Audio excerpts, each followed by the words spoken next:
before Rome rose, before Greece carved its first temple, before Europe had kings, empires, or written glory, there existed a mysterious island civilization that built stone towers older than the pyramids, mastered metalwork unmatched in Europe, and left behind over 7,000 megalithic fortresses no one today can fully explain. A civilization so advanced, so isolated, and so silent, that historians still whisper the same question. Who were the Nuragic people of Sardinia? And how did an entire civilization vanish without a trace? Welcome to Dude Historian. Before we dive deeper into this forgotten world, hit that like button, subscribe, and comment where you're watching from, because today, you're about to uncover one of the greatest secrets in European prehistory. Imagine an island at the heart of the Mediterranean, untouched, rugged, shaped by wind, stone, and myth. Sardinia. Not Italy's Sardinia, but prehistoric Sardinia, a world frozen in time. Between 1800 BCE and 500 BCE, while Egypt built empires and Mesopotamia crafted cities, the people of Sardinia created something entirely unique. The Nuragic Civilization, a culture with no written language, no known rulers, and no recorded wars.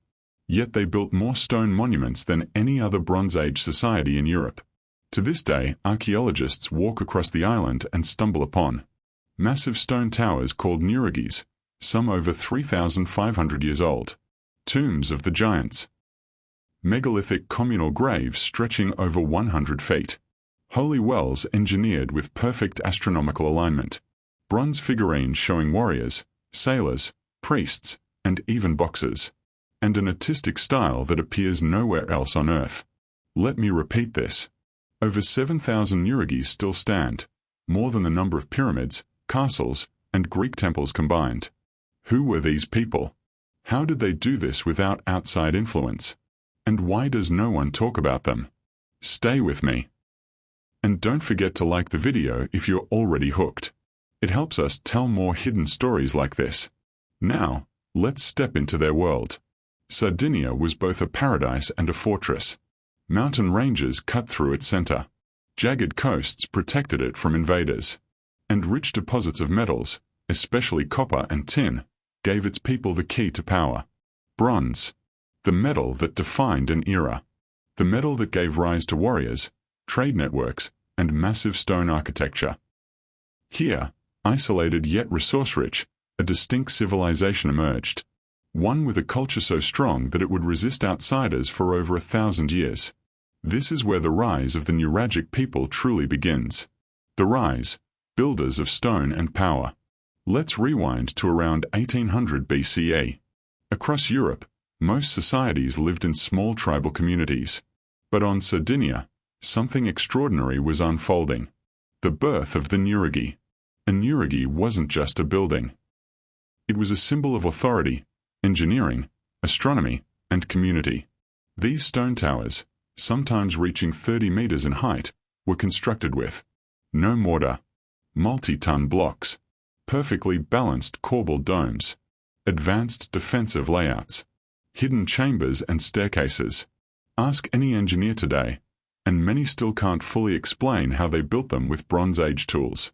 But for the Nuragic people, these towers were everywhere, rising out of hills, guarding valleys, watching the coasts. A society on the rise. The Nuragic civilization expanded quickly because they had metals to trade, defensible terrain, a shared cultural identity rooted in stone architecture, a spiritual system that united villages. Soon, the island transformed into a network of fortified settlements, a Bronze Age landscape unlike anything in Europe. And here's the wild part. No one else in Europe was building anything remotely similar. Not the Mycenaeans. Not the Etruscans. Not early Celtic tribes. The Nuragic people were doing something entirely their own. By 1500 BCE, they were entering their golden age. By the year 1500 BCE, the Nuragic civilization had evolved from a society of skilled stone builders into one of the most sophisticated cultures in the entire Mediterranean. This was their golden age, a period when Sardinia was not an isolated island, but a thriving hub of maritime trade, spiritual innovation, artistic brilliance, and astonishing engineering. Let's step into this world. The Tower Kingdoms.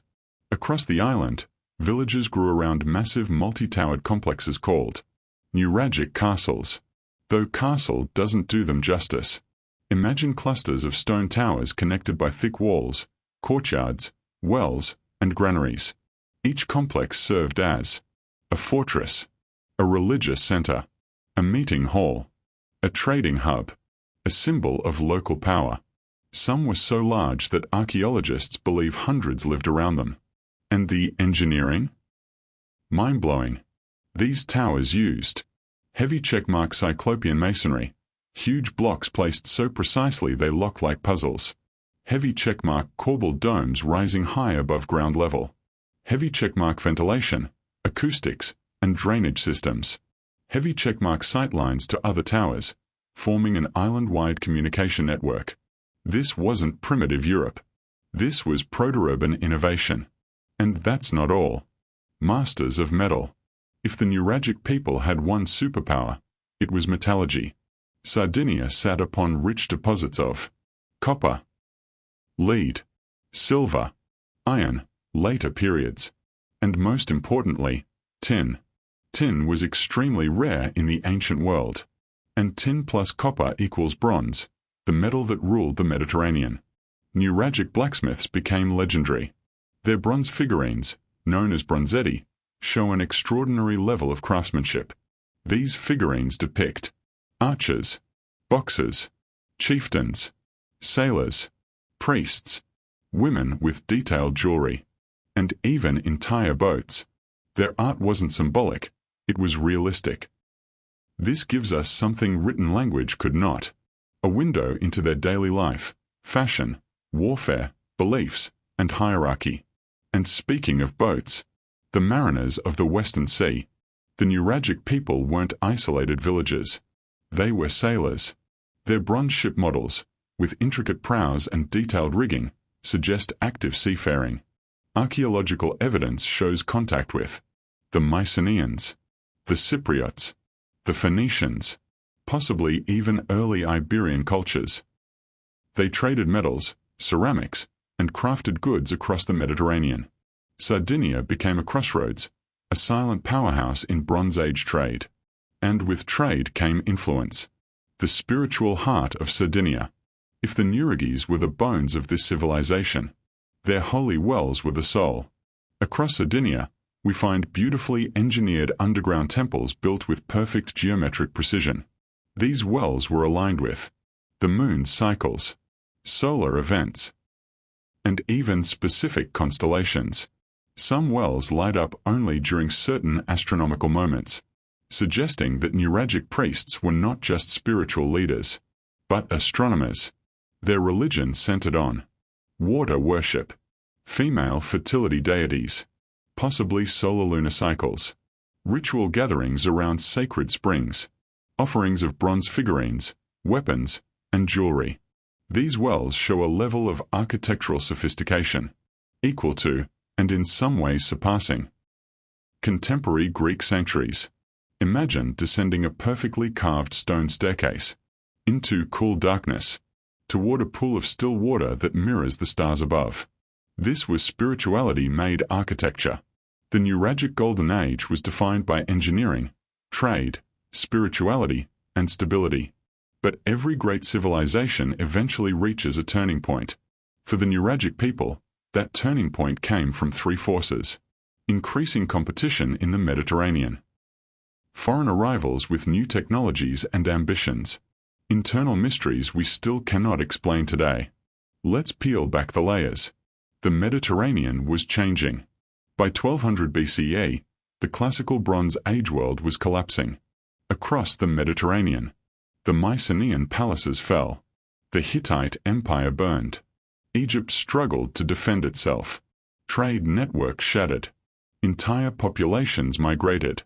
This era is often called the Late Bronze Age collapse. A period of chaos, fires, migrations, and lost knowledge. But Sardinia remained stable. In fact, Some historians believe that while the rest of the world was burning, the Nuragic people thrived even more, becoming a safe harbor for merchants and refugees. This is where one of the biggest mysteries appears. Were the Nuragic people part of the Sea Peoples?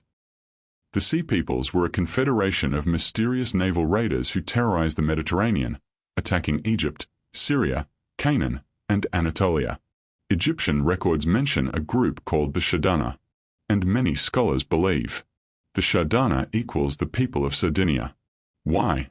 Heavy checkmark. Their name is nearly identical. Heavy checkmark Egyptian art shows warriors with horned helmets, exactly like Nuragic bronze figurines. Heavy checkmark. Their armor matches Nuragic metallurgy. Heavy checkmark. Their boats resemble Sardinian bronze ship models. Heavy checkmark. Large-scale migrations occurred at the exact time the Nuragic culture expanded. Heavy checkmark. Some Shardana became elite royal guards in Egypt. If this theory is true, then the Nuragic civilization wasn't just a Bronze Age society. It was a major military power, feared across the ancient world. Were they raiders? Mercenaries? Refugees? International traders? Or all of the above? No one knows. But the mystery deepens further. The giant statues of Mont'e Prama. In the 1970s, archaeologists uncovered something completely unexpected. More than 40 stone statues over 2 meters tall. Warriors, boxers, archers, carved with geometric precision. These statues are among the oldest life-size sculptures in Europe, older than classical Greek statues. They depict boxers with shields curved like a crescent, archers with detailed chest armor, warriors with round eyes representing divine vision. A completely unique artistic style found nowhere else. So why were these statues smashed deliberately? Some believe a foreign enemy destroyed them. A rival Sardinian faction toppled them. A religious revolution led to iconoclasm. They were buried intentionally to hide them from invaders. But here's the real mystery. The craftsmanship suggests a complex artistic tradition, yet there is no known earlier form leading up to them. It's as if the Nuragic people suddenly exploded into monumental art overnight. Where did this skill come from?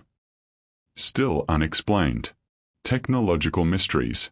The Nuragic civilization left behind puzzles that modern scholars still debate. 1. Astronomical alignments. Many Nuragis align perfectly with solstices, lunar standstills, specific star risings, especially the Southern Cross and Orion. How did they achieve this without written astronomy? 2. Acoustic designs. Some Nuragis create resonant frequencies when people speak inside them. Were they used for rituals, meditation, communication, control? 3. The holy wells. Perfect geometry, perfect symmetry, perfect astronomical calibration. How did an island without writing or imported architects build structures this advanced? 4. The lost language. The Nuragic people left thousands of monuments but zero decipherable writing.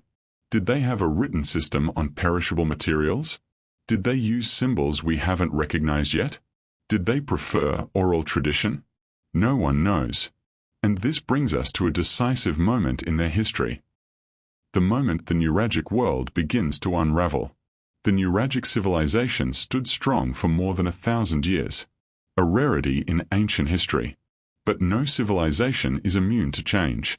The fall of the Nuragic world wasn't a single moment, but a slow, cinematic fading, brought about by new powers, new economies, and new rules of the Mediterranean. Let's walk through this collapse in a way that makes you feel like you're watching it unfold. The arrival of the Phoenicians.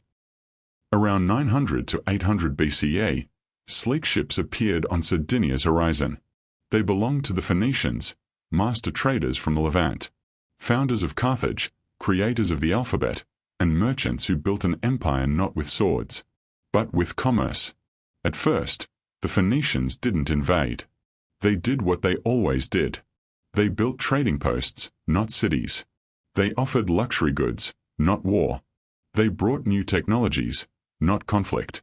To the Nuragic people, this was a golden opportunity. They traded metals, ceramics, wool, weapons, figurines, food resources. In exchange, they received fine pottery, exotic jewelry, purple dye, imported wine, new tools, and perhaps most importantly, ideas. But with ideas came influence, and with influence came imbalance. The Phoenicians established ports like Sulcis, Nora, Pharos.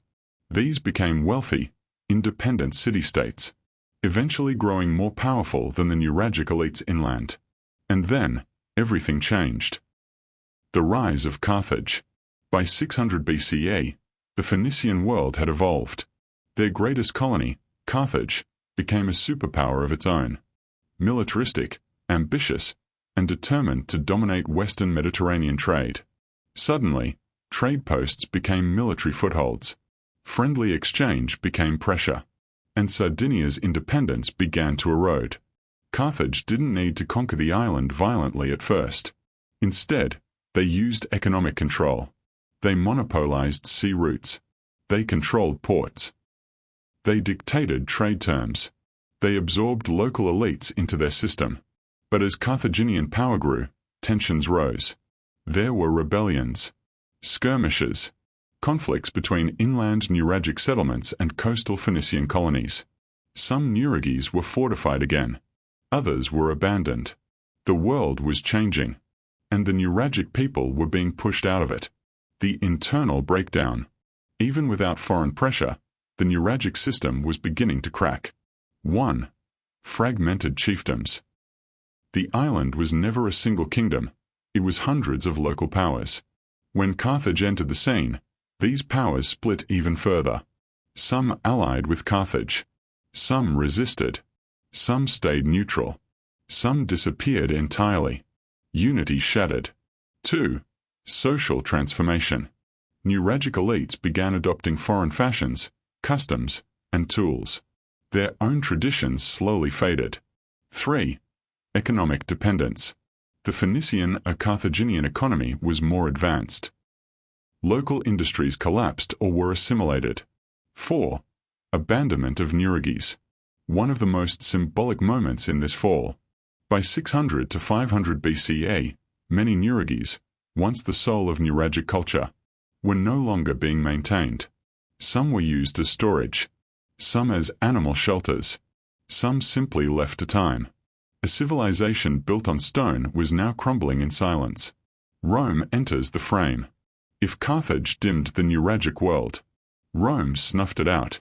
During the First Punic War, 264 to 241 BCE, and Second Punic War, Sardinia became a battleground. Carthage's control weakened. Local revolts grew, and Rome saw an opening. By 238 BCE, Rome annexed Sardinia. This was the final blow. Under Roman rule, Nuragic culture was pushed aside. Latin replaced local languages. Roman architecture dominated cities. Nuragic religious sites were abandoned. Bronze production shifted to Roman needs. And the last remnants of the ancient Nuragic identity were absorbed into the Roman world.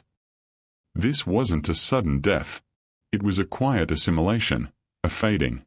Within a few generations, the Nuragic people no longer existed as a distinct civilization. Their towers remained. Their wells remained. Their statues remained.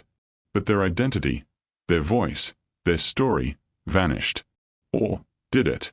Because now, in the final part, we explore the civilization that refused to be forgotten, and how the Nuragic world still shapes modern Sardinia, modern Europe, and the modern imagination. The Nuragic civilization may have faded from the historical stage, but it did not disappear.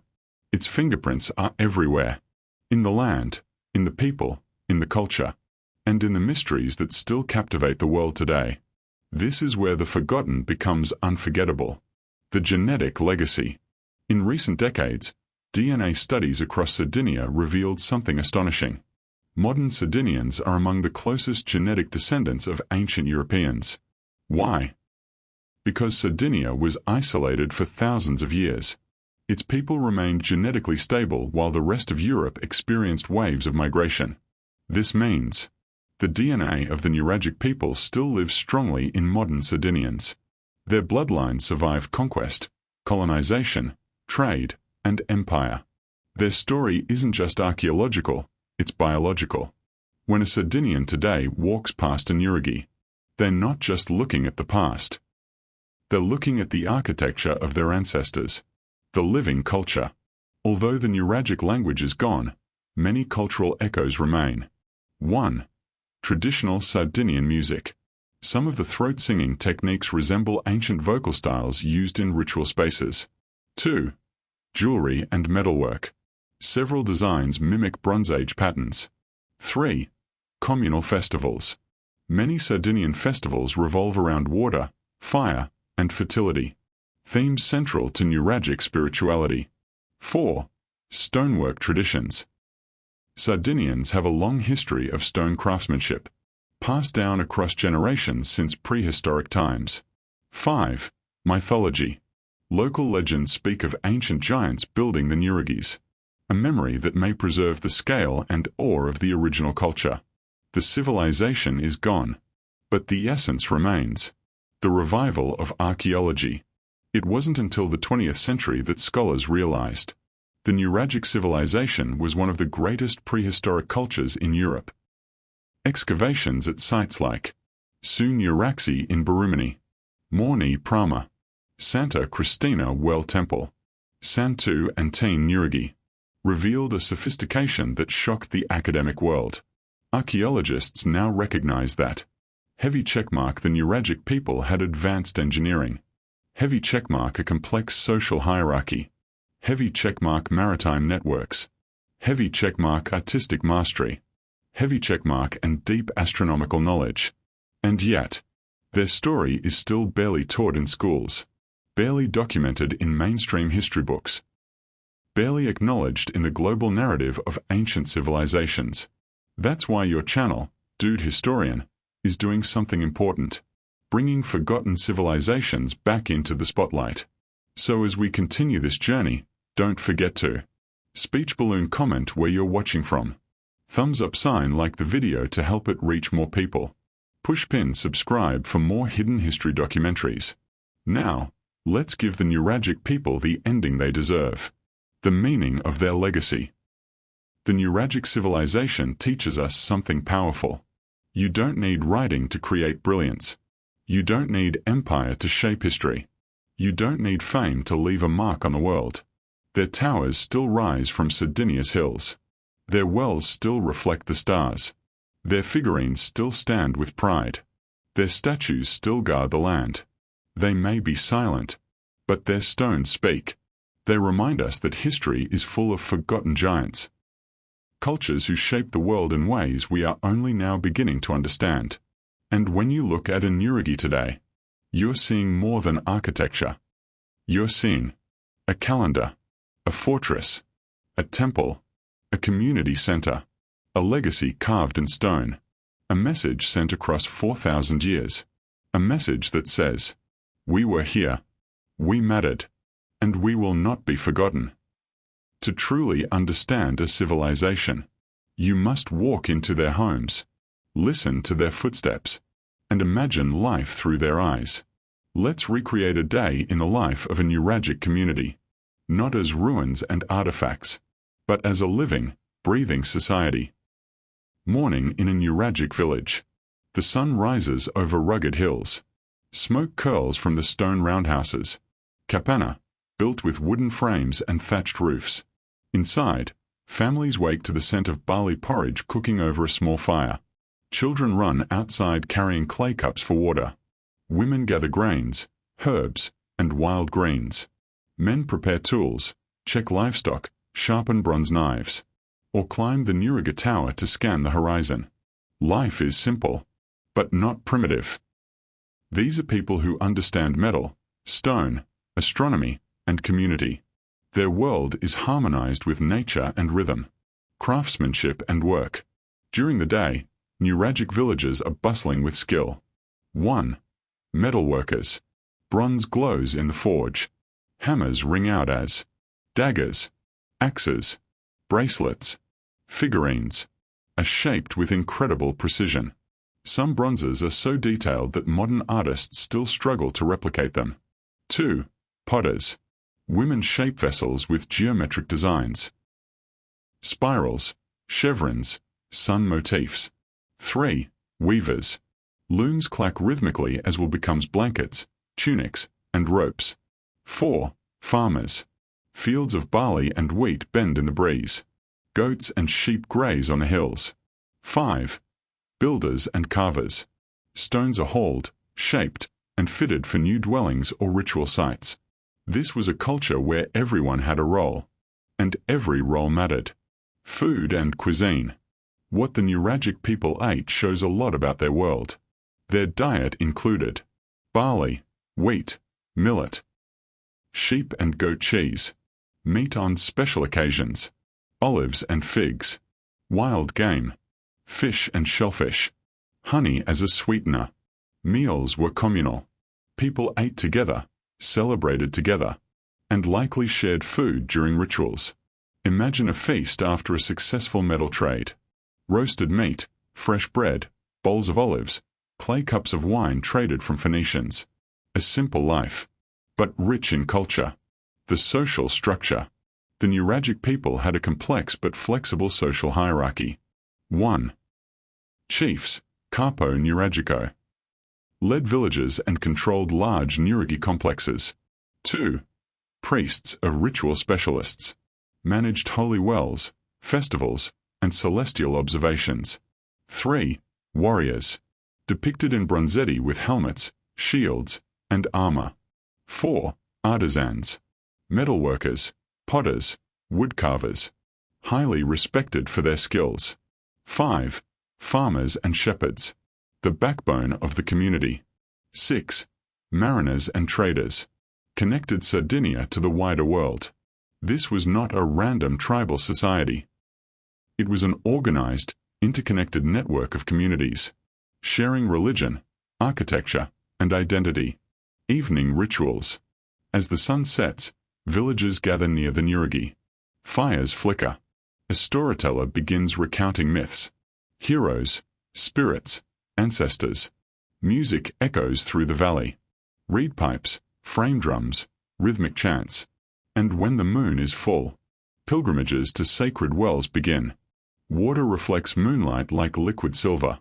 Offerings of bronze figurines are placed as prayers. For rain. For fertility. For protection. For safe voyages. This was a world deeply connected to nature. A world where the sacred and daily life were one. The warriors of stone. The Nuragic people were peaceful farmers, but they were also warriors when needed. Their fortresses weren't symbolic. They were strategic. Let's explore how they defended their island for more than 1,000 years. The warrior code. Bronze figurines show warriors with V-shaped shields, horned helmets, breastplates, short swords, spears, slings. Their physique in the statues is muscular, idealized, proud. These weren't random fighters. They were trained. Some bronzetti show groups in formation, suggesting organized militias or elite warrior classes. The Nuragi as a fortress.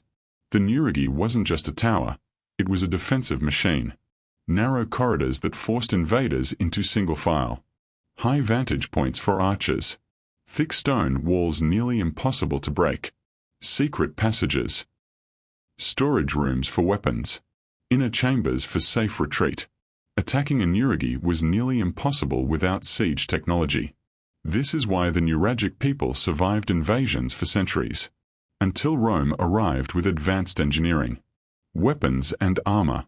Bronze weapons included leaf-bladed swords, throwing spears, dual short swords, shields made from wicker or wood, helmets with horns or crests.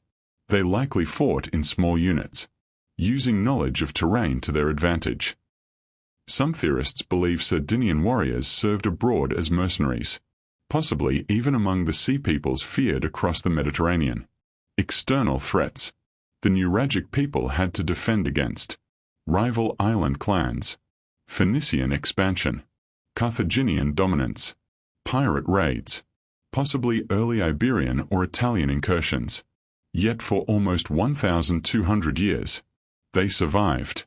Their downfall came not from lack of strength, but from overwhelming geopolitical shifts. To understand the power of the Nuragic civilization, you must understand the Mediterranean, the ancient superhighway of goods, ideas, and cultures. And Sardinia. It wasn't the edge of this world. It was the crossroads. Let's step into the maritime web that made Nuragic Sardinia a Bronze Age powerhouse. A central location. Look at a map of the Mediterranean. Sardinia sits right in the middle of Italy, Spain, North Africa, Greece, the Near East. This position made it a perfect stop for traders, explorers, migrants, merchants, warriors. The Nuragic people understood this. They built coastal nuragis as beacons, lighthouses of stone guiding ships to safe harbors. What they exported. Nuragic trade goods included 1. Metals, copper, lead, silver, and most importantly, tin. Tin was priceless. Without tin, you cannot make bronze. And because tin was extremely rare, Sardinia held one of the keys to the entire Bronze Age economy. 2. Wool and textiles. Sardinia's sheep were legendary. 3. Weapons and bronze art. Their metallurgy was so fine that foreign elites likely collected Sardinian bronzes as luxury items. 4. Ceramics and everyday goods. 5. Salt, leather, wood, and agricultural products. These products traveled across seas, carried by both Nuragic sailors and foreign merchants. What they imported. From the Aegean, Levant, and beyond, Sardinia received fine pottery, perfumed oils, jewelry, glass beads, wine, decorative weapons, exotic goods, new ideas and technologies. The Nuragic people weren't isolated. They were cosmopolitan islanders, absorbing influences, yet keeping their cultural essence. Trade partners. 1. The Mycenaeans, Greece. Pottery fragments prove contact with Mycenaean traders as early as 1600 BCE. 2. The Cypriots. Famous for copper, they traded heavily with Sardinia's tin producers. 3. The Phoenicians. At first peaceful traders, later powerful colonizers. 4. Iberian cultures, Spain. Metal trade connected Sardinia to early Tertessos and other Iberian groups. 5. North Africa. Likely small-scale trade long before Carthage rise. This network made Sardinia one of the wealthiest islands in the Mediterranean, and it also explains how its culture became so advanced. But trade also brought something else. New beliefs, new gods, new rituals. Next, we explore the mythological world that shaped their identity. Gods of stone and water. To understand any ancient civilization, you must understand what they worshipped. For the Nuragic people, religion was not separated from daily life. It was woven into every stone, every well, every tower. Let's journey into their sacred world. A religion without writing. The Nuragic people left no written religious texts, but archaeologists reconstructed their beliefs through sacred wells, megalithic tombs, figurines, ritual deposits, mythological parallels, oral traditions preserved in Sardinia. What emerges is a religion centered on water, fertility, sun and moon cycles, ancestor worship, protective spirits, rites of initiation and community bonding. The water cult. The most important element in Nuragic religion was water. Water wells, temples carved into the earth, were astronomical masterpieces. These places were cool, silent, echoing, lit only by reflected sunlight or moonlight. They weren't practical wells. They were portals. People visited them for healing, fertility, rain rituals, lunar ceremonies, initiation rites. Bronze figurines and offerings found at these sites prove their sacred role. The mother goddess. Like many ancient Mediterranean cultures, The Nuragic people likely worshipped a female fertility deity, a Mother Earth figure tied to birth, agriculture, water, community, death and rebirth. Some figurines seem to represent priestesses of this cult, male warrior and ancestor spirits. The bronzetti reveal a warrior archetype that may represent ancestral guardians, legendary heroes, protective spirits of the village. The horned helmet, iconic in Sardinian figurines, may have held symbolic power, representing authority, connection to the divine, or celestial cycles. Solar and lunar worship. Many wells and nuragis align to winter solstice sunrise, lunar standstills, Orion, southern constellations visible in precession cycles. This civilization had deep astronomical knowledge long before Greek science. Religion wasn't superstition. It was cosmic engineering, the genius of stone. Now we explore something truly astonishing, the impossible engineering of the Nuragic world. Engineering without blueprints. They built multi-ton domes, spiral staircases, perfectly balanced structures, mortarless walls, multi-level towers, without writing, calculating tools, drafting, metal cranes. How? They mastered stone the way a composer masters music. Nuragi types. 1.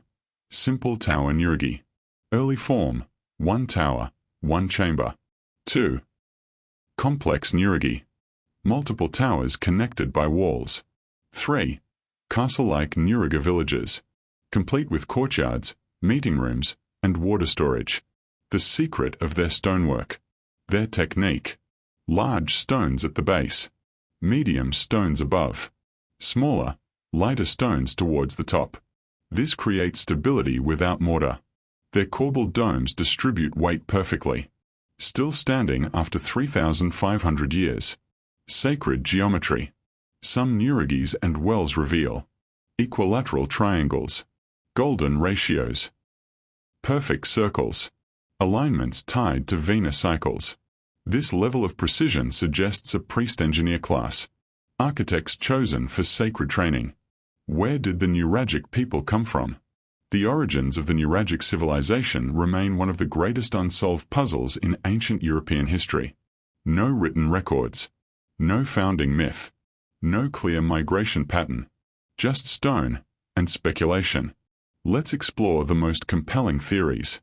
Theory 1. Indigenous evolution. Many archaeologists believe the Nuragic culture evolved from earlier Sardinian societies. The Osiri culture, 3200 to 2800 BCE, known for elegant pottery and early megaliths.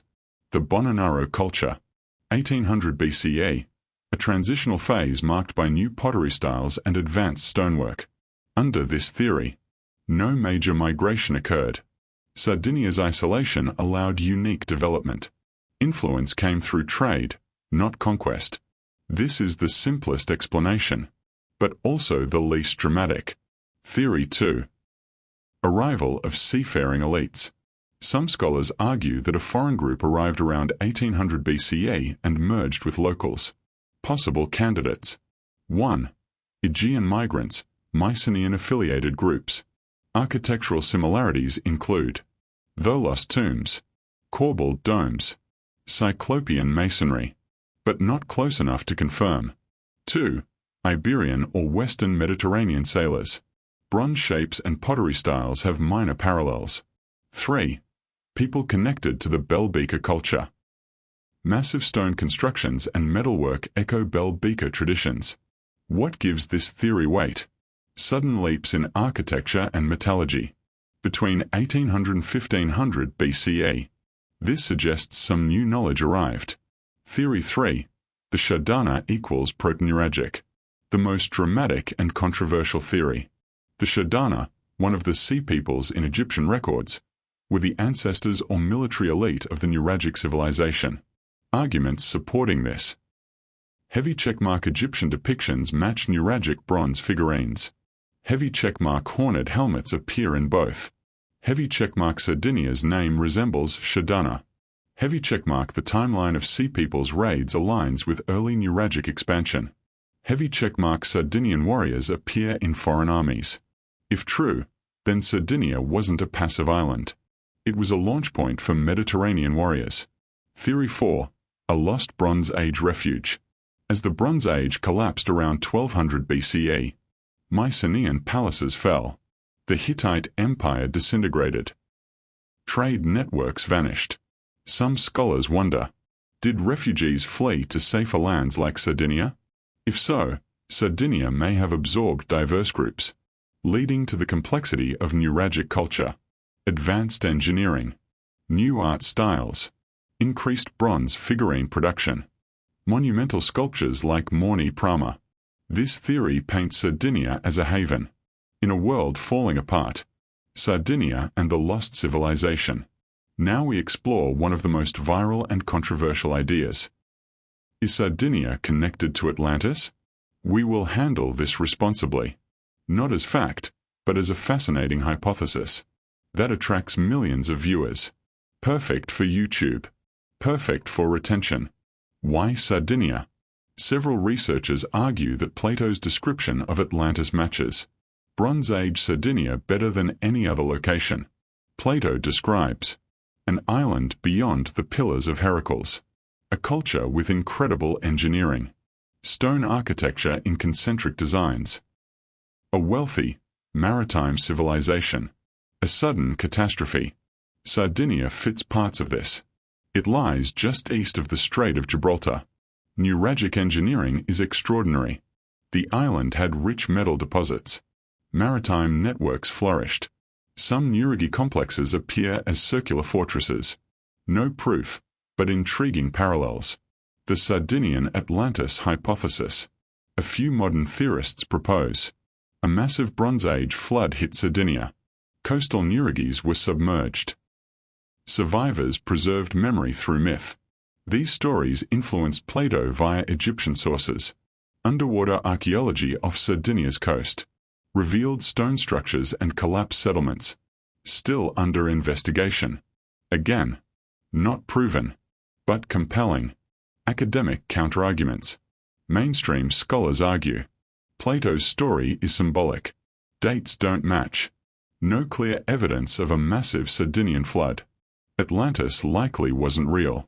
Still, even the critics admit parts of Nuragic Sardinia remain shockingly unexplored, which leaves the door open. Why this theory resonates?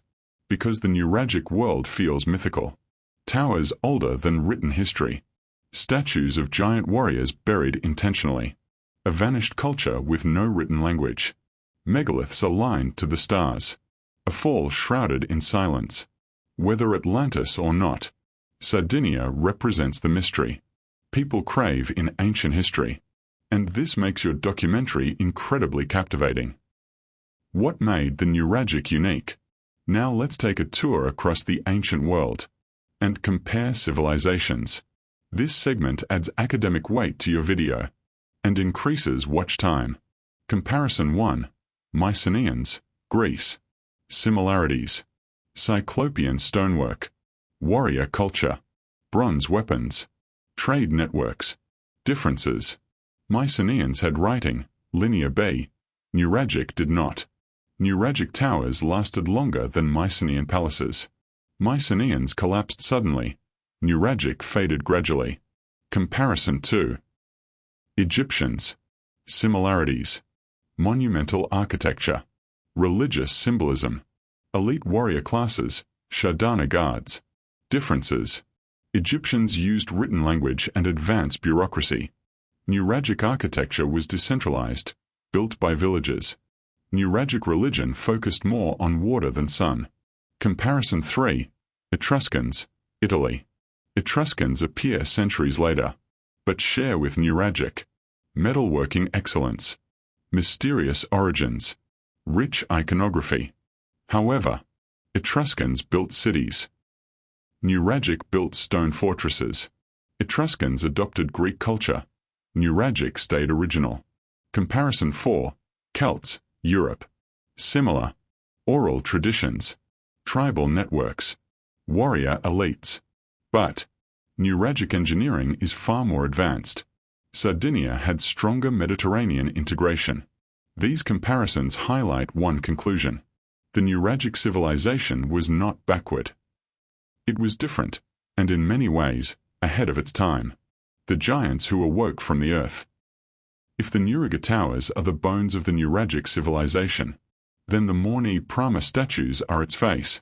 Bold, proud, powerful. This site is not just an archaeological discovery. It is a revelation. Let's dive deeper into the mystery. The accidental discovery. In the 1970s, farmers plowing fields near Cabras noticed stone fragments. Not natural rocks, but carved pieces. Eyes, swords, shields, helmets. Archaeologists rushed in, and what they found changed Sardinian history forever. Over 40 colossal statues, up to 2.3 meters tall, buried intentionally, shattered, and hidden for nearly 3,000 years. These were not crude carvings. These were masterworks. The warriors of stone. The statues fall into distinct categories. 1. Archers, with elegant, curved bows and chest armor. 2. Boxers, holding crescent-shaped shields and wearing elaborate gloves. 3. Warriors, sword-wielding guardians with imposing presence. Their eyes, giant carved circles, give them an otherworldly gaze. Some believe the eyes symbolize vision of ancestors, supernatural protection, watchfulness over the living. These weren't depictions of ordinary people. They were symbols of identity, pride, and divine guardianship. Who built them? The statues date to around 900 to 750 BCE, a period when Nuragic culture was supposedly declining. Yet these sculptures suggest a sophisticated artistic tradition, skilled stone workshops, influences from diverse Mediterranean styles, a resurgence of identity and spiritual expression. Some theories propose the statues represent hero ancestors. They guarded tombs. They were part of a warrior cult. They symbolize unification of tribes. But here's the mystery. Why were they smashed? And who destroyed them? The destruction. Archaeologists discovered the statues, broken deliberately, scattered in pieces, buried under layers of earth. Was it a Phoenician attack? A Carthaginian campaign? A Nuragic civil conflict? A ritual act of closing a sacred site? We may never know. But one thing is certain. The Mont'e Prama giants show that, even in their final centuries, the Nuragic people were not fading quietly. They were expressing themselves in monumental form. They were leaving a message in stone. Questions that still baffle scholars. Even after decades of research, the Nuragic world remains one of the most enigmatic ancient civilizations. Here are its greatest mysteries. Mystery 1. No written language. Why did a society advanced enough to build towers, temples, statues, trade routes, maritime networks, never develop a writing system? Possibilities. They used perishable materials, wood, leather. They transmitted knowledge orally. Writing existed but hasn't been found. They adopted symbols we don't yet understand. Elite knowledge was intentionally secret. This remains one of the biggest unanswered questions. Mystery 2. The purpose of the Nuragic towers. Were they fortresses, temples, calendars, status symbols, community centers, astronomical observatories? The answer might be all of the above. Each Nuragic appears to have served multiple purposes, depending on its location and era. Mystery 3. The Holy Wells. Their geometry is perfect, far too advanced for chance. But how did Nuragic builders align wells to lunar cycles? Create optical effects using reflected light? Engineer drainage systems that still work today? This knowledge seems almost scientific. Mystery 4. Their sudden cultural shift. Around 900 BCE, Nuragic art and architecture changed drastically. Why? Introduction of foreign styles? Internal cultural reform? A powerful new elite? Religious transformation? This shift produced masterpieces like Mont'e Prama. Mystery 5. Their final disappearance. They weren't wiped out violently. They weren't erased suddenly. They simply blended into new cultures. Phoenician, Punic, Roman. But the exact process, how, when, and why, remains murky. Religion for the Nuragic people wasn't just belief. It was community. Their rituals helped unite villages. In a land without kings. Let's reconstruct what these ceremonies may have looked like. Water ceremonies. At sacred wells, priests conducted rituals. Moonlit gatherings. Songs echoing through stone chambers. Offerings of bronze figurines. Fertility blessings. Healing rites. These wells functioned like spiritual calendars, marking sacred cycles. Feasts and festivals. Communal feasts occurred during harvest, seasonal transitions, trade festivals, warrior initiations. Villagers roasted meats, shared bread, drank wine, and recited myths, strengthening social bonds. Ancestor worship. Giant tombs known as Tomb Dei Giganti served as communal gravesites. Ceremonies here included lighting fires, offering food, invoking protection, honoring lineage. These rituals reinforced identity and continuity. Warrior ceremonies. Young men likely underwent rites, testing strength, learning weapons, reciting ancestral stories, receiving symbolic armor. Bronze figurines depict boxers and archers, symbols of spiritual guardianship. Pilgrimage gatherings. Sardinia had ritual centers where thousands gathered from different tribes. Here they exchanged goods, spouses, knowledge, stories, rituals. Some scholars think these festivals prevented war and unified the island's culture. The secret of their power. Metal wasn't just a resource. It was the heart of Nuragic civilization. Their mastery of bronze-shaped economy, warfare, art, religion. Let's dive deeper. Mining and extraction. Sardinia possessed rich deposits of copper, lead, silver, arsenic, tin, rare and valuable. Nuragic miners dug deep shafts, used fire-setting techniques, transported or using wooden sleds. Their mining was highly organized. Smelting required furnaces, clay crucibles, bellows, charcoal. The mixture of tin plus copper created strong, flexible bronze. The Nuragic formula was exceptional, often stronger than other Bronze Age alloys. Casting. They used lost wax casting, a technique that requires precision and planning. This allowed detailed figurines, intricate weapon hilts, complex ornaments. Some bronzetti are so refined that experts compare them to early Greek sculpture. Trade value of bronze. Bronze was the Bitcoin of the Bronze Age. It bought luxury items, grain, pottery, protection, political alliances. This economic engine helped the Nuragic civilization thrive for centuries. Why the Nuragic people left no writing. One of the greatest puzzles of the ancient world is not what the Nuragic people built, but what they didn't leave behind. A written language. How could a civilization advanced enough to build cyclopean stone towers, align temples with the stars, create monumental statues, and command Mediterranean trade routes? Never write anything down. Here are the deeper theories scholars explore. Theory 1. They had writing on perishable materials. The Nuragic people worked with wood, leather, textile, wax tablets. Any writing on these would have disintegrated in Sardinia's climate. It's possible they did write, but their words simply didn't survive. Theory 2. They used symbols, not words. Some markings on pottery and stone tools appear symbolic. Sun spirals, zigzag lines, geometric patterns, lunar shapes. These could have been clan symbols, religious markers, trade indicators. but not a full writing system. Theory 3.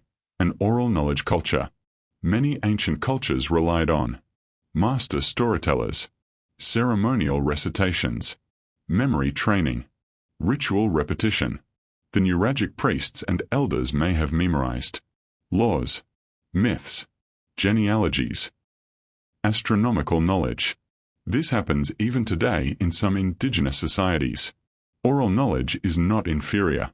It is alive. Theory 4. Writing was controlled by a priest elite. Perhaps writing existed, but only as a sacred tool. Priests may have used symbols or coded markings during rituals, but kept them secret. If the elite class collapsed or was absorbed, their writing system died with them. Theory 5. Cultural resistance. Some societies intentionally avoid writing to maintain equality. Oral tradition. Ritual power structures. Writing creates hierarchy. The Nuragic people, decentralized and communal, may have rejected the concept. A powerful mystery, still unsolved. The greatest Nuragic sites of today. For viewers planning to visit Sardinia, or simply imagining the journey, this section connects ancient history to the modern landscape. 1. Su Nuraxa di Barumani, a UNESCO World Heritage Site. One of the most complete and imposing Nuragi complexes. Features: multi-tower fortress, a central tower over 18 meters, a small stone village surrounding the complex, underground corridors, thick defensive walls. Walking through it feels like stepping into prehistory. 2. Nuragi Santu Entine, often called the Nuragic Royal Palace. Highlights: 3 massive towers, multi-level chambers, a labyrinth of corridors, architectural sophistication unmatched in Europe at the time. Its size and precision show the peak of Nuragic craftsmanship. 3. Sacred Well of Santa Cristina, a spiritual masterpiece. Its staircase descends into an underground temple, where moonlight reflects off still water. No mortar. Perfect geometry. Perfect symmetry. Visitors often say it feels timeless. 4. Giants' tombs. Across Sardinia lie hundreds of elongated stone tombs. Some stretch over 40 meters. These served as communal burial sites, ritual centers, ancestral shrines. Their scale reflects the importance of community in Nuragic culture. 5. Mont'e Prama Archaeological Museum, where the stone giants stand once again. Reconstructed, towering, imposing. It feels like walking among mythic heroes. How Sardinia found its ancient identity. For centuries, the Nuragic civilization was dismissed as simple, primitive, unimportant. But in the 20th and 21st centuries, Sardinians began reclaiming their past. This cultural revival is crucial and emotional. Archaeologists realizing the truth. Researchers slowly discovered that heavy checkmark the engineering is Bronze Age genius. Heavy checkmark the sacred wells are astronomical wonders. Heavy checkmark the statues are monumental art. Heavy checkmark the Nuragi's number in the thousands. The Nuragic people were advanced, more than previously imagined. Sardinian pride. Today, Sardinians embrace their heritage. You see Nuragi imagery everywhere. Logos, jewelry, festivals, cultural events, tourist sites, academic conferences. Children learn about the Nuragic past with a sense of pride. The forgotten civilization is forgotten no more. Tourism and preservation. The Sardinian government invests in restoring Nuragis, funding excavations, protecting sacred wells, promoting museums, training local guides. Visitors from around the world come to experience sunlight striking ancient stones, echoes inside dome chambers, the surreal geometry of sacred wells, the imposing presence of stone giants. This is living history. Global recognition. Documentaries, scientists, and influencers. Now highlight Sardinia's prehistoric brilliance. Your video, Dude Historian, adds to this movement. helping millions discover the Nuragic world, a lost civilization with a loud message. We now begin constructing your cinematic ending. This section sets the emotional tone and leads directly into your final narration, a story buried in stone. Imagine this. You stand inside a Nuragi. Your footsteps echo off ancient walls. Light filters softly through a narrow slit, designed 3,500 years ago. To mark the solstice sunrise, you place your hand on the stone. It is cold, silent, but full of memory. A civilization that faded, but never died. The Nuragic people didn't vanish. They transformed. Their descendants still live in Sardinia. Their towers still rise from the earth. Their wells still reflect the moon. Their statues still guard the land. The stones remember. And now, so do we. A message for the modern world. Their legacy teaches us. Greatness doesn't need writing. Identity can survive conquest. Culture can persist in silence. Architecture can speak across millennia. Mystery is as valuable as knowledge. This prepares us for the final cinematic conclusion. The civilization history almost erased. The camera glides over Sardinia at sunset. Golden light washes over ancient towers. Waves crash against rugged coasts that have watched millennia pass in silence. In a corner of the Mediterranean, where mountains touch the sea, and the wind carries whispers of forgotten time, there lived a people who built with stone, dreamed with the stars, and walked with the quiet confidence of those who do not need the world's approval. They left no books, no kings' names, no epic poems etched into clay. Instead, they wrote their legacy in architecture, in community, in the rhythm of ritual, and the beauty of bronze. Why the Nuragic story matters today. The scene shifts to archaeologists brushing dust from a sacred well, children visiting a museum, tourists climbing ancient steps. We live in a world obsessed with noise, with speed, fame, and digital footprints. But the Nuragic people remind us that true greatness is not loud. It is patient. It is communal. It is built stone by stone, generation after generation. The elegance of what we don't know.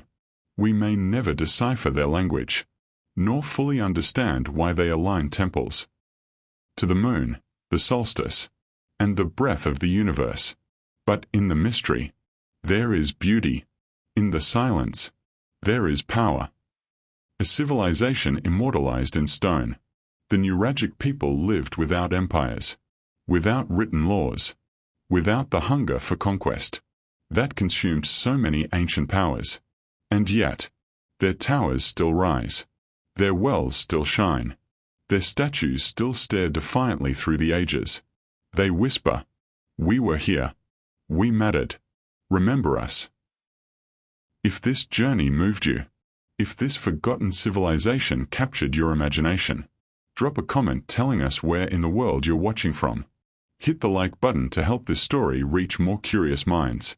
And if you want more hidden histories just like this, subscribe to Dude Historian and join us as we uncover the ancient world, one mystery at a time.